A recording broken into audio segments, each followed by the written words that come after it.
Aliza talk के मुअज़्ज़ज़ सामीन को अलीज़ा कंवल का सलाम। दोस्तों, शुरू करते हैं आज की कहानी। मुझे उसकी सूरत से मोहब्बत नहीं थी, क्योंकि मैंने उसे अभी तक देखा ही नहीं था। ना मुझे उसके अल्फाज से मोहब्बत थी, हालांकि वो अच्छे और खूबसूरत अल्फाज इस्तेमाल करती थी और वो बहुत अच्छा बोलती भी थी, बहुत प्यारे धीमे से लहजे में। मगर मुझे उसकी आवाज़ से भी मोहब्बत नहीं थी। मुझे सिर्फ उसके लबो लहजे और अल्फाज में झलकते जज्बों की उस शिद्दत से मोहब्बत थी जिसकी तपिश महसूस करके मेरी धड़कनें बेतरतीब हो जाती थीं। मेरी उससे शनासाई इंस्टाग्राम पर हुई थी। मैं एक शायर हूँ, सोशल मीडिया शायर कह लें। अभी तक मेरी शायरी की कोई किताब शाये नहीं हुई थी, बस फेसबुक और इंस्टाग्राम पे अपनी शायरी पोस्ट करता था, जिसे पढ़कर लोग दाद देते और मैं खुश हो जाता। दिन ऐसे ही गुजर रहे थे कि एक दिन जैसे ही इंस्टा ऑन किया, एक सलाम का मैसेज मिला। देखा तो किसी लड़की की आईडी से था। पहले भी ऐसे कई मैसेज आते रहते थे, लोग तारीफ भी करते थे। मैंने ये मैसेज भी ऐसा ही समझा और सलाम का जवाब दे दिया।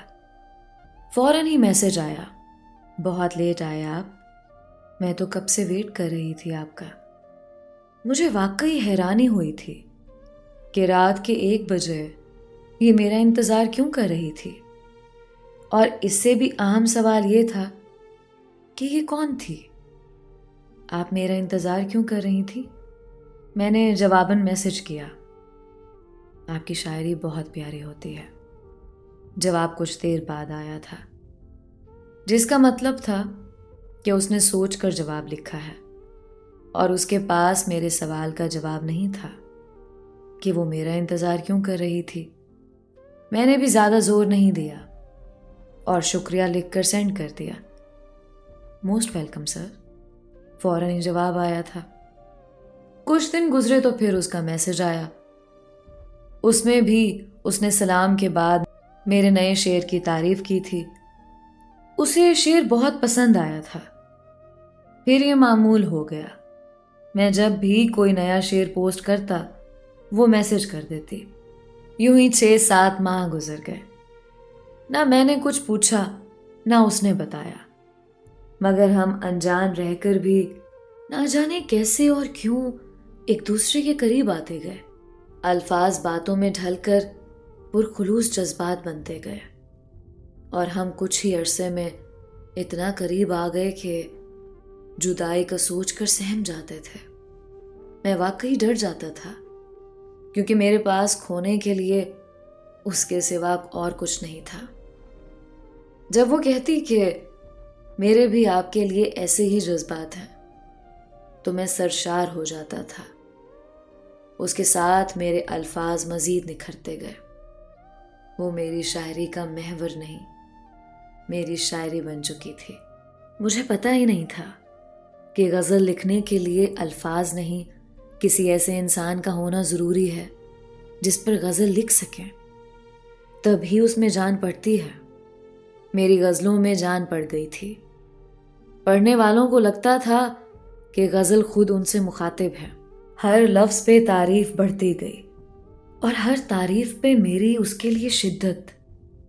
मैंने पारस पत्थर के बारे में पढ़ा था कि अगर वो पत्थर किसी भी चीज को छू ले तो उसे सोना बना देता है, मगर मुझे मालूम नहीं था कि कुछ इंसान भी पारस जैसे ही होते हैं, जो किसी भी आम इंसान को छूकर उसे सोना बना सकते हैं। वो भी ऐसी ही थी। उसके हौसले और साथ ने मुझे निखार कर वाकई शायर बना दिया था। कहते हैं मोहब्बत आग का दरिया है जिसे डूबकर गुजरना पड़ता है, मगर जब मैंने उसके साथ आग के इस दरिया में छलांग लगाई तो पता चला कि अगर कोई अनमोल इंसान साथ हो तो आग का दरिया भी गुलजार बन जाता है। एक दिन कहने लगी, मुझे आपसे जुदा होने से बहुत डर लगता है। मुझे रातों को नींद नहीं आती। जब मैं ये सोचती हूँ तो कांप जाती हूँ। अगर ऐसा हुआ तो मेरा वादा है आपसे कि मैं जिंदगी से बेवफाई कर जाऊंगी। उसे डर था या नहीं, मगर उसकी बात सुनकर मैं जरूर डर गया था, क्योंकि मुझे यकीन था कि वो झूठ नहीं बोलती। उसके जज्बों और इरादों की शिद्दत को मैं जान गया था। कुछ देर के लिए तो मैं साकित ही हो गया था। मुझे कोई अल्फाज ही नहीं सूझ रहे थे जो उसे कह देता। मुझे खामोश पाकर उसने दूसरा मैसेज कर दिया। मुझे पता है आपको मेरी बात बुरी लगी है, सॉरी, मगर मेरा खुद पे अब कोई इख्तियार नहीं है। ठीक है, जो मर्जी करना, मगर कुछ भी करने से पहले सिर्फ एक बार मुझसे राब्ता जरूर कर लेना। अगर मैं जिंदा ना हुआ तो जो दिल चाहे करना, और अगर जिंदा हुआ तो इसकी नौबत ही नहीं आने दूंगा। इसलिए वक्त से पहले सोच सोच कर खुद को हल्कान ना करो और रोना बंद करो। आप कैसे जानते हैं कि मैं रो रही थी? उसका हैरानी भरा मैसेज आया। क्योंकि सिर्फ मैं ही जानता हूं तुमको, इसलिए आप तो बहुत पहुंचे हुए हैं। उसका जवाब आया, साथ मुस्कुराहट वाला इमोजी भी था। मैंने तसव्वुर की आंख से देखा कि मेरा जवाब पढ़कर वो मुस्कुराई और भीगी आंखों से मुझे जवाब लिखा। आप तो बहुत पहुंचे हुए हैं। उसका नम आंखों से मुस्कुराना उसके चेहरे पर धूप छांव का हसीन सा इम्तजाज बना गया था। बेइख्तियार मेरे होंठों पे मुस्कुराहट आ गई थी। उसके हंसी तसव्वुर ने सारी कोफ दूर कर दी थी। फिर एक दिन मैंने उसे कह ही दिया कि मैं भी उसे देखना चाहता हूं। उसने मेरी आईडी में मेरी तस्वीरें देख रखी थीं। कहने लगी, क्या करेंगे देखकर, आम सी लड़की हूं, आम से नामुकम्मल चेहरे वाली। मुझे यकीन था कि ये उसका पहला झूठ है जो उसने मुझसे बोला, क्योंकि आज तक उसने कभी मुझसे झूठ नहीं बोला था। कोई बात बुरी लगती तो साफ कह देती, और अच्छी लगती तब भी। मैं फिर भी देखना चाहता हूं, मैंने जिद की। जरूरी है? उसने पूछा। हाँ, क्योंकि मैं देखना चाहता हूं कि मैंने अपने दिल के मंदिर में जिस मूर्ति को सोचों में तराशा है, तुम उससे कितनी ज्यादा प्यारी हो। मैं प्यारी नहीं हूं, मुझे तो प्यारी हो ना, मैंने जवाब में लिखा। और इसमें कोई झूठ नहीं था, वो अच्छी तरह जानती थी। ओके, देख लें, उसने जवाब लिखा। मैं इंतजार की सूली पे झूल गया।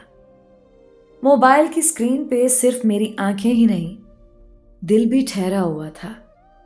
दिल की आंखें नहीं होती, मगर आंखों का दिल होता है। और मेरा दिल उस वक्त खुद ही आंखें बन गया था। 5 मिनट गुजर गए, मगर जवाब नहीं आया था। मैं मुजस्सम इंतजार हूं। मैंने मैसेज सेंड किया। 1 मिनट गुजर गया, 60 सेकंड। जिंदगी में पहली बार मुझे पता चला कि 1 मिनट के 60 सेकंड दर हकीकत 60 सदियां होती हैं उस शख्स के लिए जो किसी का मुंतजर हो या किसी के अल्फाज का। असियत एक जैसी है। उसने लगातार 4 तस्वीरें सेंड की और साथ ही मैसेज भी कि मैं अपनी पिक्चर्स नहीं बनाती, इसलिए बहुत मुश्किल से यही मिली गैलरी से। मैंने तस्वीर ओपन की और साकित रह गया। मुझे सच में जैसे शौक लगा था। मैं तस्वीर पर नजर जमाए भूल चुका था कि मैं कहाँ हूं और कौन हूं। नामुमकिन, नाकाबिले यकीन, मैंने बेइख्तियार कहा था। उसके कई मैसेज आ चुके थे। वो पूछ रही थी, कैसे लगी मैं आपको? मैं जवाब देना भूल चुका था और मेरी खामोशी को उसने मेरी नापसंदीदगी समझ लिया, क्योंकि उसने मैसेज किया था कि मैंने कहा था आपसे कि मैं प्यारी नहीं हूं, जानती हूं कि आपको अच्छी नहीं लगी। मुझे जैसे अचानक होश आया और मैंने बेइख्तियार अपने होंठ मोबाइल की स्क्रीन पर नजर आती उसकी तस्वीर पर रख दिया। जिंदगी में पहली बार मेरे होंठों ने किसी की तस्वीर को चूमा था। कुछ तो बोलिए प्लीज, मैं बहुत डर रही हूं। उसने ऊपर तले कई मैसेज सेंड कर दिए थे। तुम प्यारी नहीं हो, मैंने मैसेज सेंड किया। जवाब कुछ देर बाद आया था।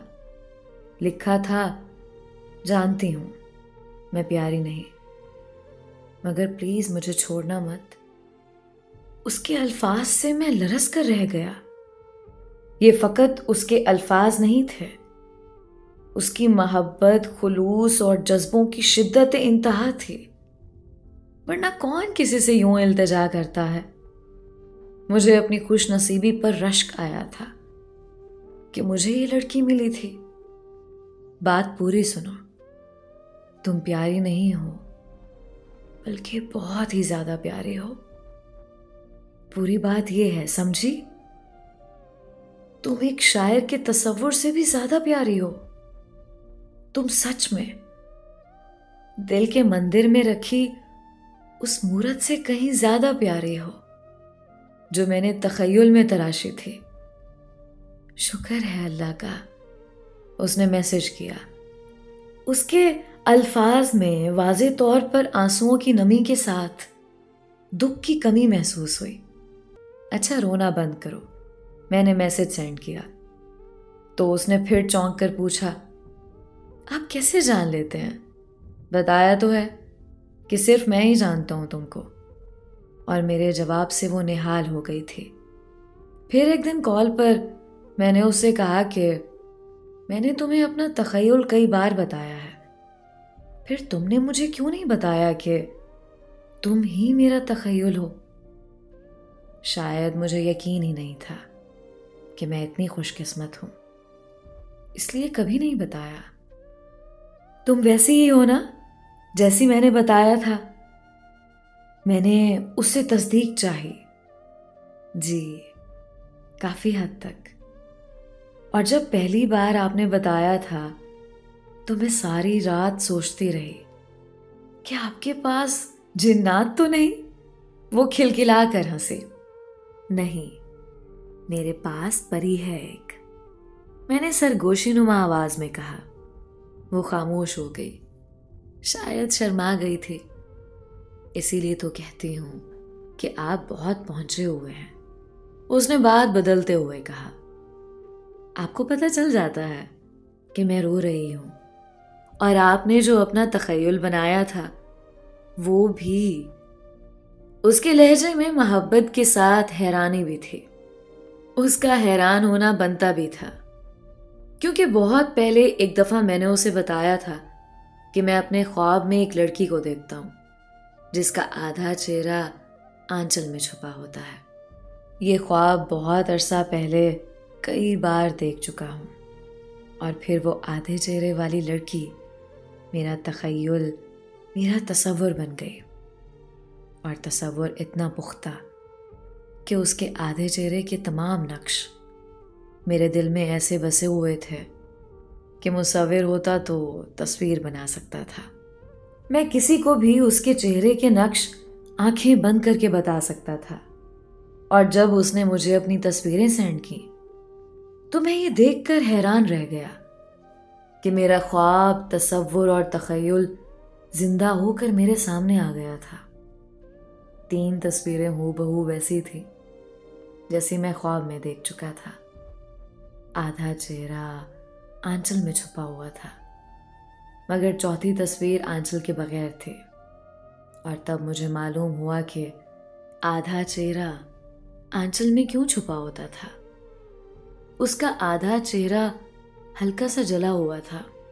वो नामुकम्मल चेहरे वाली एक मुकम्मल लड़की थी, और ऐसी लड़कियां सिर्फ नसीब वालों को मिलती हैं। ये बात मैंने उसके बजाय खुद से कही थी, और मुझे अपने नसीब पर रश्क आया था। मेरे पूछने पर उसने बताया कि लड़कपन में वो गरम तवे पर गिर गई थी। उसके चेहरे का दायां हिस्सा तवे पर लगा और जल गया। तुम फिर भी बहुत प्यारी लगती हो, बिल्कुल ऐसे जैसे आधा चांद बादलों की ओट में छुपा हो। मैंने दिल से उसकी तारीफ की। तारीफ करना कोई शायर से सीखे, उसने हंसकर कहा, और मोहब्बत करना तुमसे। मेरे जवाब पर वो खिलखिलाकर हंस पड़ी और उसके हंसने से यूं महसूस हुआ जैसे दूर किसी देवी के मंदिर में घंटियां बज रही हों। दोस्तों, उम्मीद करती हूं कि इस शायर की एक खूबसूरत सी कहानी आपको ज़रूर पसंद आई होगी। अपनी राय का इजहार कमेंट्स बॉक्स में ज़रूर कीजिएगा। मिलते हैं एक नई कहानी के साथ। तब तक के लिए अलीज़ा कमल को इजाज़त दीजिए। अल्लाह आपका हामी व नासिर हो।